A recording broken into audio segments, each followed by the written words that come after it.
Bom dia, pessoal do sexto ano! Essa semana a gente vai fazer uma revisãozinha sobre os módulos 10 e 11, tá bom? A gente vai rever essas matérias para a gente fixar bastante. E antes de começar a explicar, né, rever, recapitular, eu queria fazer um pedido para vocês. Então, olha só, toda segunda-feira tem um vídeo aula meu, né, da minha disciplina.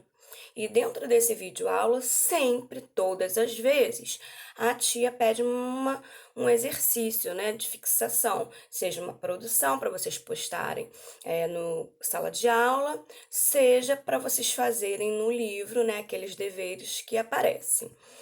Independente do que seja, eu gostaria muito que vocês, assim, se organizassem. Isso não é nem só para minha matéria, né? Eu preciso que vocês se organizem. Assim, eu tenho aula de segunda a sexta, né? No caso de vocês. Então, como é que a gente faz? Vocês assistem às aulas na parte da manhã, seja aula, seja correção, né? Com esse intercâmbio de informações. E aí, na parte da tarde, você se organiza para fazer os deveres de casa, né? O que a gente pede, os professores pedem para vocês fazerem.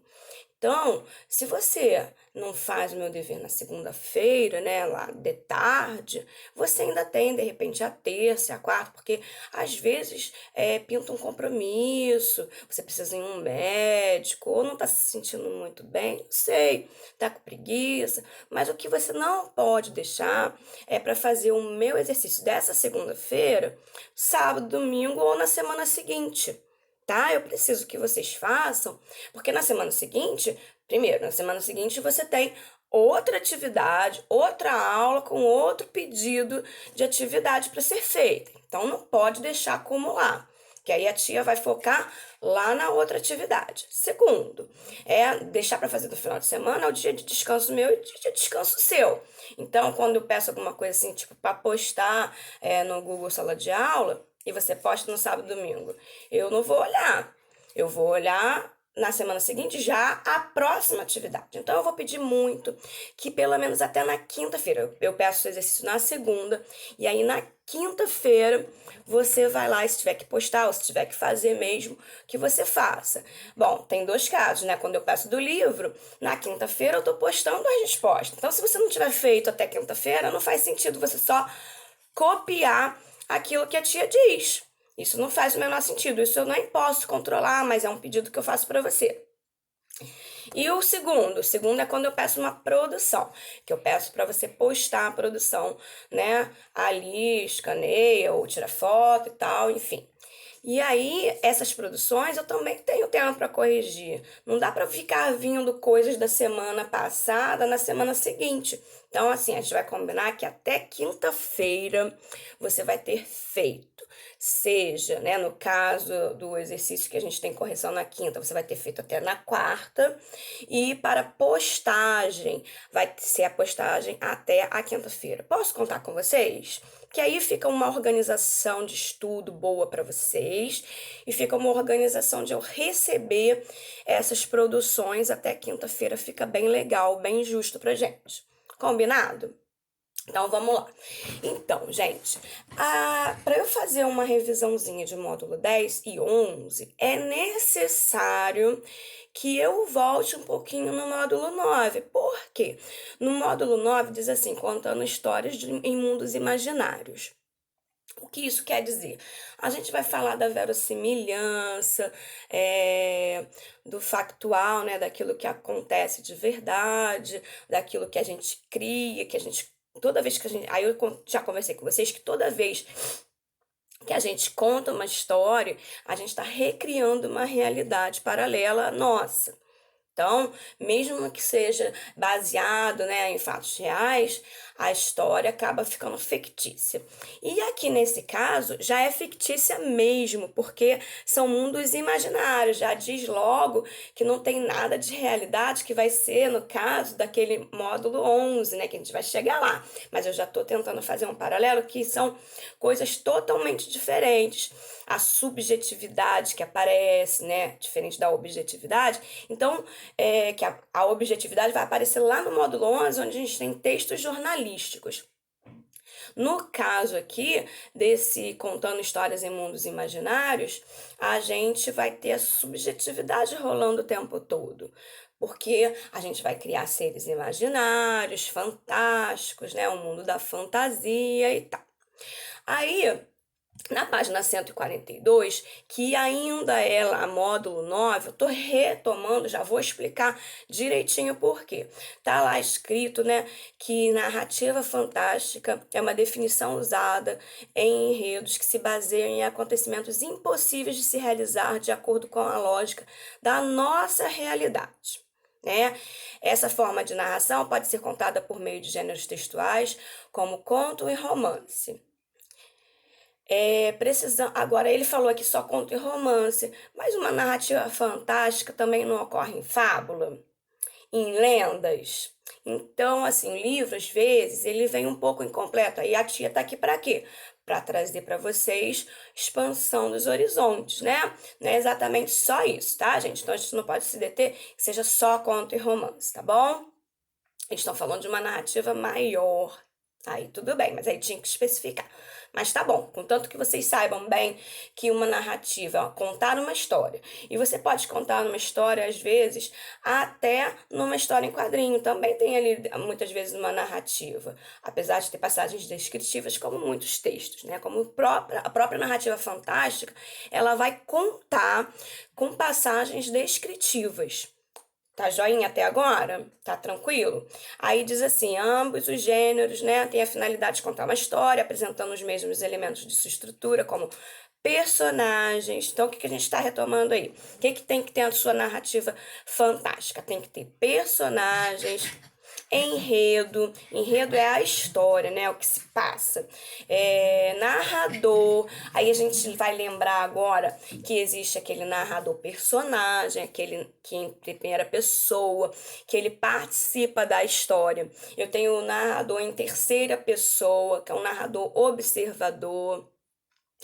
E eu também tenho o narrador onisciente, que é aquele que não participa da história em terceira pessoa, mas ele sabe de tudo que acontece, não só do enredo, mas do que se passa dentro dos personagens, o que se passa, às vezes eu tenho aí no romance vários núcleos de história, e aí ele vai contar o daqui, o dali, ele sabe de tudo que está acontecendo, tá bom?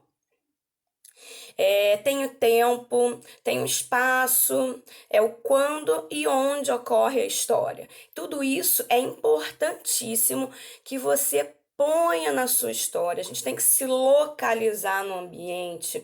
A gente precisa temporalmente saber quando aquilo está acontecendo, não só questão de data, mas se é de dia, se é de noite, se aquilo ocorre na sua história, vai passar em uma noite, se vai passar em um mês, uma semana, um dia inteiro, de repente a sua história se concentra num dia todo. Então isso vai se diferenciando, tá bom? E aí você sabe que tem uma história principal, né? Quando é uma narrativa longa, e tem essas narrativas periféricas que são outros núcleos.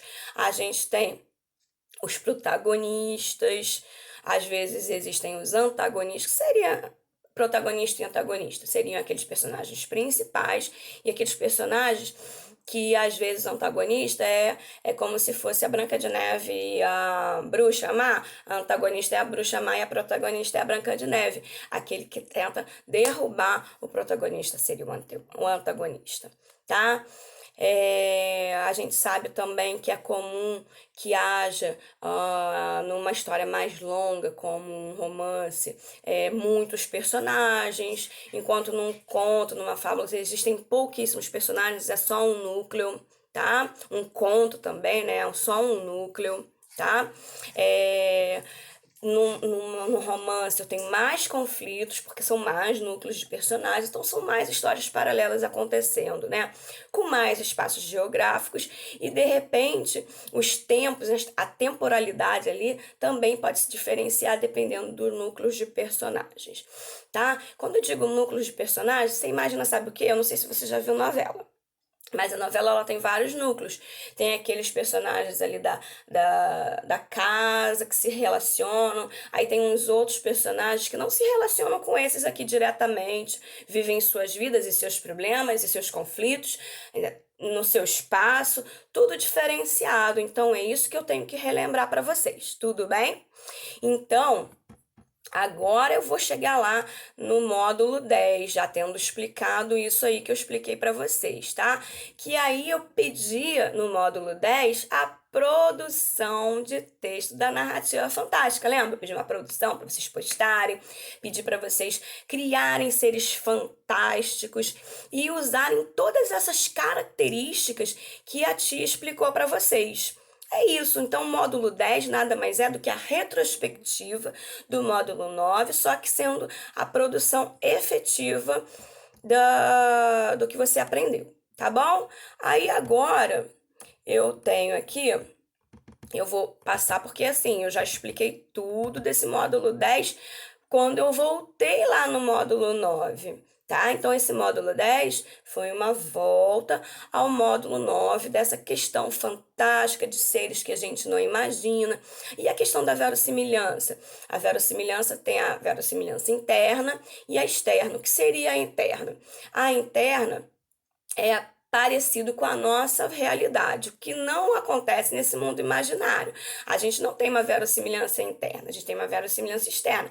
O que que é isso? É quando eu crio ali, né, no mundo do Harry Potter, tô falando do Harry Potter porque é o que aparece no livro de vocês, né, por exemplo. Eu sei que ele é um bruxo que tem varinha, que essa varinha tem poderes, que ele também tem poderes, que ele conjura feitiços e tal.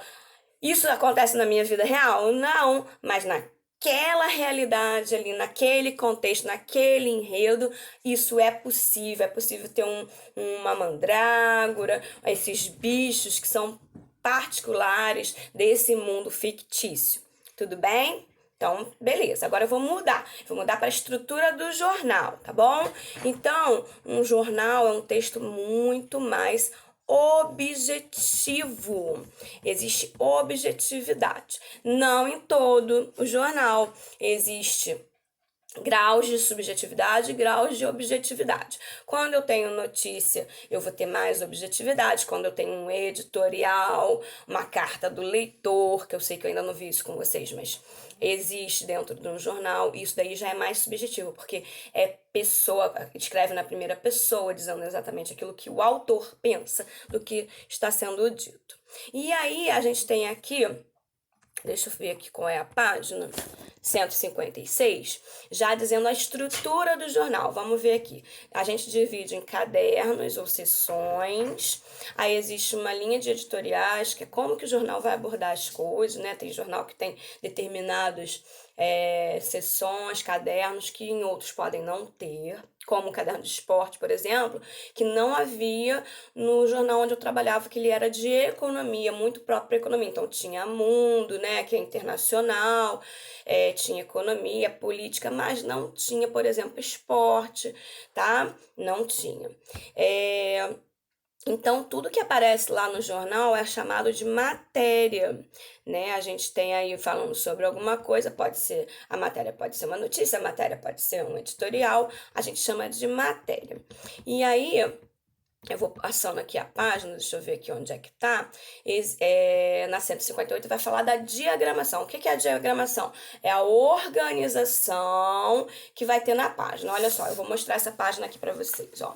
Página, esse aqui é do módulo 9, tá? Como que é feita a diagramação dessa página? Eles escolheram fazer uma foto bem grande, aqui no meio, é sempre assim, né? No começo de módulo. Aí ele põe aqui essa gota para dizer o módulo que a gente está, o título, e aí vem coloridinho, depois vem escrito dessa forma, assim, eles escolheram essa forma como diagramar uma página. No jornal, as diagramações elas vão modificando, tá? Aí depois tem um vocabulário jornalístico aqui que eu vou repassar para vocês. Cabeçalho é o conjunto de informações no alto da página, onde tem data, o caderno, a localidade desse jornal, tudo isso. A gente tem o logotipo, por exemplo, vou lembrar do jornal O Globo, que é um dos mais conhecidos aqui pra gente, né? Tem aquele O Globo grandão, aquelas letras gordas, isso seria o logotipo. Logo que você vê o Globo, você sabe que a minha filha, o meu sobrinho, né, quando eles eram bem pequenininhos, sem nem ter aprendido a ler ainda, quando passava pelo McDonald's e entre outras logomarcas, né, logotipo, eles já olhavam, já falavam, e McDonald's, entre outras, né, marcas, não só de comida, que sempre é muito mais atrativo, mas eles já sabiam por causa da logo, aquilo já chamava atenção, já dizia para eles do que se tratava. Depois vem a chamada lá na primeira página, que diz assim, vai falar desse tema, de outro tema, de vários assuntos. Então, eu tenho uma chamada. Nessa chamada tem um título, tem um textinho pequeno, né? Dizendo o que vai se desenrolar lá dentro. Você vai pegar a matéria grande, a chamada é só um trechinho, tá? Fotografia, isso é muito fácil, né? Uma foto, pode ser infográfico também, às vezes não só uma fotografia, né? Às vezes o texto não verbal, ele também pode ser, além da fotografia, pode ser uma charge, um infográfico, etc. Debaixo desse texto não verbal, existe uma legenda, tá? Que é descrevendo a própria imagem. Eu tenho um título, né, que se resume em poucas palavras para poder chamar a atenção quanto àquilo que se quer, o assunto que você quer abordar. E logo abaixo vem o subtítulo, ou chamado de bigode também, que vem dando um pouquinho mais de informação que o título e um pouquinho mais longo que o título. O título com letras maiores, o subtítulo com letras menores, mas ainda é maior do que o texto em si. Tá? Depois aqui a gente passa para 159, onde está escrito intertítulo, que é um títulozinho no interior da matéria. A manchete, né, que é o texto principal. A manchete, porque assim, num jornal, você já viu um jornal, tem vários títulos. Só que tem a manchete, que é aquele título maior, o maiorzão, que sempre vai estar em destaque. Eu tenho também um olho. Olho é aquele, eu retiro uma frase importante daquele texto e ponho ela destacada num círculo, num quadrado, enfim, dentro desse texto. Muitas vezes para encher linguiça, né? Encher linguiça é um termo de dizer que eu estou enrolando, para poder caber ali a matéria e tal. Tá? Essa é a realidade de um olho, né? Nem aqui nos livros não aparece isso, não. Eu tô contando do que realmente acontece. E também para ficar com um visual bacana, que fica bonitinho. É a matéria, denominação genérica do texto produzido. Existe propaganda também, que é a divulgação de um produto, de um serviço, seja lá o que for, propaganda. E o edital. O edital é um comunicado oficial de órgãos públicos e empresas com o intuito de esclarecer as coisas para o público em geral, tá? Tem também um elemento que chama chapéu, que vem em cima, é uma palavrinha pequenininha, às vezes destacada dentro de um quadradinho, um retângulo, desculpa, para dizer uma palavrinha antes do título, tá? E aí aqui aparece até uma imagem de uma página para vocês verem isso tudo acontecendo aqui. Tá bom? Então, gente, aí depois, né, disso, eu pedi para vocês fazerem os exercícios e tal, tem notícias do dia, e aí vocês fizeram, a gente já corrigiu. É isso. Eu espero que você tenha ficado bem entendidinho, tá bom? Uma beijoca.